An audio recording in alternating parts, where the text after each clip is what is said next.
Yeah, last week, not good.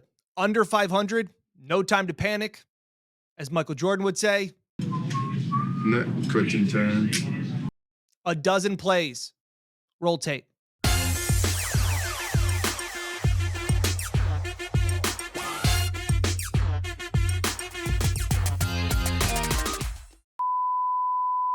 Hey everybody, real quick message before we get into the video and the picks. It's about 1:30 Saturday morning. I just got done recording the video and picks that you're about to see. And while I was driving home, I just thought, I feel like it came across angry or upset or frustrated in the video, and that's not what I want to come across as. So I just wanted to get ahead of that.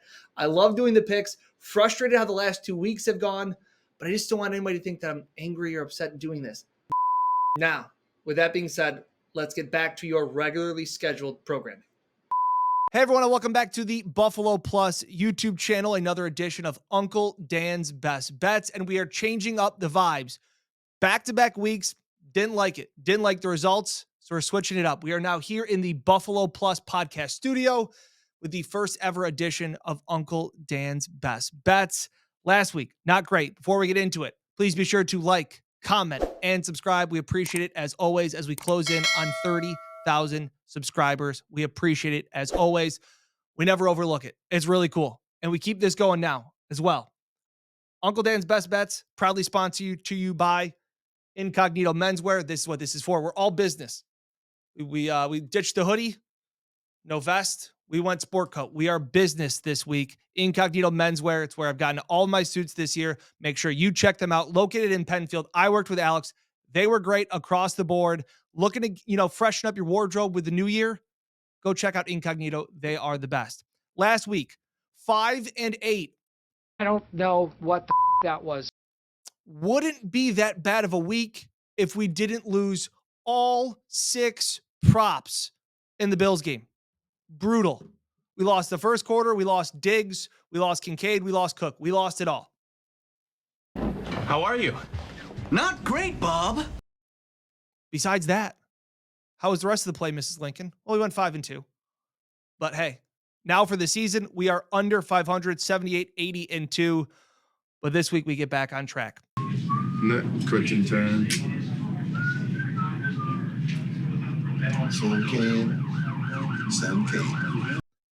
Let's not talk about anything else. Let's just get right back to work. I got a dozen plays. A dozen plays. I'm not scared. My dad likes to make fun of me. He's like, "You going to stop betting props?" No, I'm going to keep firing away. And I may make or break my season on Saturday night in the Cowboys-Lions game. Because if you think that I learned my lesson about not taking so many props in one game, you thought wrong, everybody. So let's get right into it in our first play. There's lots of them from this game. We are going to go with the Lions-Cowboys over 52.5. It is the highest total since last season, and all these totals, usually over 50, go under. I don't buy it. This game goes over.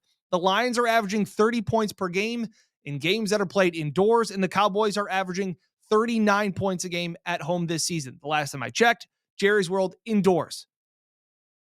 I like points in this one. I'm not great at math, but 30 plus 39 equals, that's a lot of points. That's over 52.5. I like that one. I love both of these offenses. I don't like either of these defenses in this one. So I'll move right along to some of the props. I like Sam Laporta over 52.5 receiving yards. The Cowboys defense weak in the interior. Their pass rush can get after you.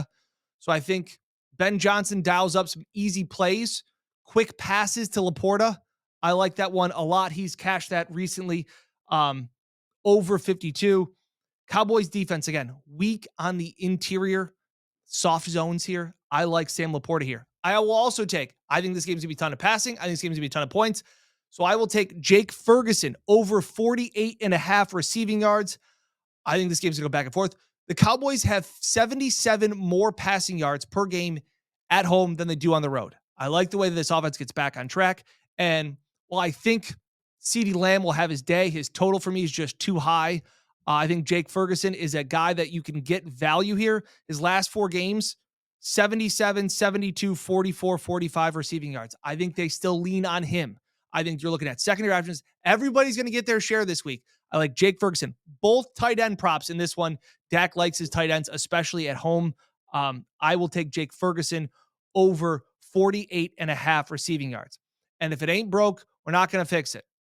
That was what Joe Brady did with the running game. In this one, I'm going back to Jahmyr Gibbs. I like two props. The first one I like is over 50 and a half rushing yards. Again, I use all DraftKings. In this one, Gibbs has hit that in his last few games. How about this for you? 54, 60, 66, 180. Okay. He is their go-to back. He's the most explosive back that they have. So I like the over in that one. And again, Cowboys not great against the run. I think to keep Jared Goff calm, to keep this offense calm in a hostile environment like the Cowboys are undefeated at home, I think they're going to need to run the ball well, especially to keep Parsons and those guys at bay. I think you need to run the ball a little bit. Be physical like Dan Campbell wants them to. I like the Jahmyr Gibbs over 50 and a half rushing yards. I also like the fact of Jahmyr Gibbs' longest rush, anything that is under 18 and a half. Okay, he has had a rush of over 18 yards in 8 out of his last 9 games. He's had a lot of 30-yard rushes. He's had some 26-yard rushes. Last week, his longest rush, 18 yards. A lot of his props have been around that 14, 15-yard for the longest rush. I haven't seen one yet on DraftKings, but if it is under 18 and a half, I will take the over. So that's one of the plays. Again, remember when I said the Josh Allen rushing prop, his rushing attempts the 1 week, was waiting to see where it was? Just keep checking it. Keep checking it by, again, Saturday afternoon. I think we'll see a Jahmyr Gibbs longest rush prop there. Moving right along, my best bet play of the week, 2-uniter. Last week, I went 1 and 2 in that week. I cashed the lines, so they are officially no longer blacklisted. They were able to hit that one for me. I like the Bears minus 2.5 at home against the Falcons. Falcons stink. I am convinced that they are not a good team, despite the fact that they beat the Colts. This isn't me chasing my money. It may be a little bit. But here's the fact. The Bears are actually a decent team over the last 6 weeks. Their DVOA shows that. They're like 3rd in defensive DVOA. They're like 5th in offensive or overall DVOA. They're not a bad team. And they've also won 4 straight at home. We're getting cold weather. Falcons, I just don't think are that good. And for everybody that says, oh, the Falcons need this game, the Bears don't, that just doesn't add up. Okay, I don't think that Vegas is just handing out free points here saying that, oh, Falcons need the win and you get some points. I like the Bears in bare weather. You're getting a dome team. Also, this is a spot where you fade the NFC South. NFC South, here's the stat for you. In non-division games are 16 and 26 against the spread. The Falcons themselves, in games outside their division, 2 and 8 against the spread. They're not good against the spread in general. They're even worse against it against non-division opponents. So I will take the Bears minus 2.5 at home against the Falcons. Couple of Bills plays for you. I am convinced that I was on the right side of a lot of these props. It just didn't work out that way last week against the Chargers.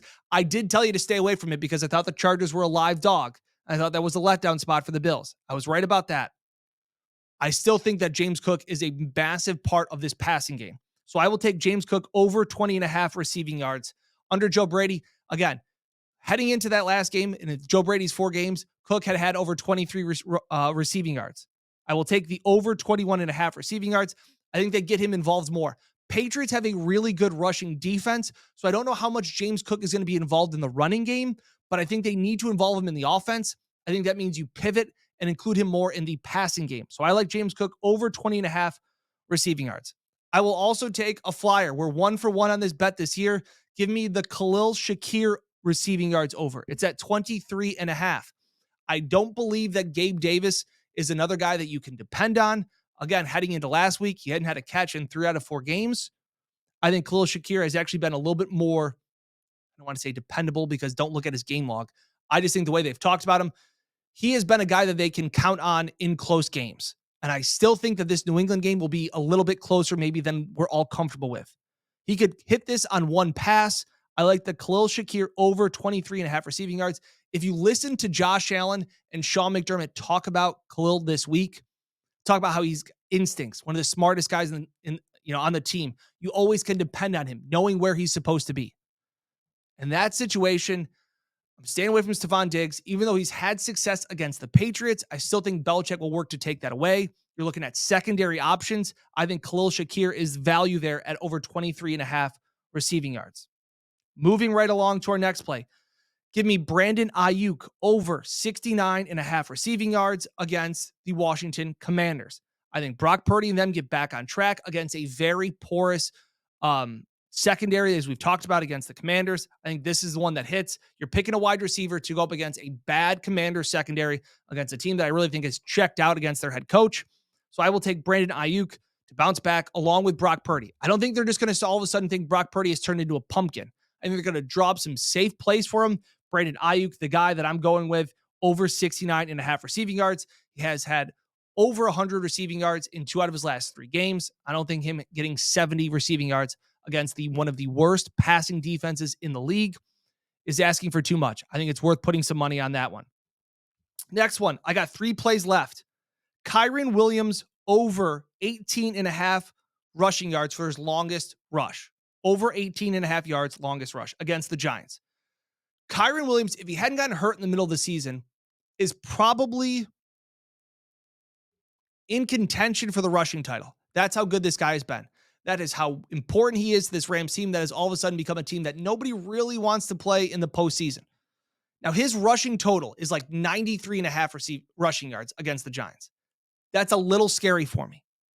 So I will take the fact that he will break a big one. Last week against an Eagles team that has a really good offensive line, they were able to break multiple big runs against the Giants. The Rams' offensive line is almost equally as good, especially running the ball. So I will take Kyren Williams to break one big one. 93 is just too high, but I want to bet on him against a Giants defense that just isn't great against the run. We saw that last week. I think they had 170 yards, something like that, against the Giants. The Eagles did. So I will take Kyren Williams over 18.5 rushing yards for his longest rush. I know I've flubbed that up a few times. Kyren Williams, longest rush, over 18.5 yards. That's how you say it. 2 more picks. I like the Chargers, plus 3.5 versus the Broncos.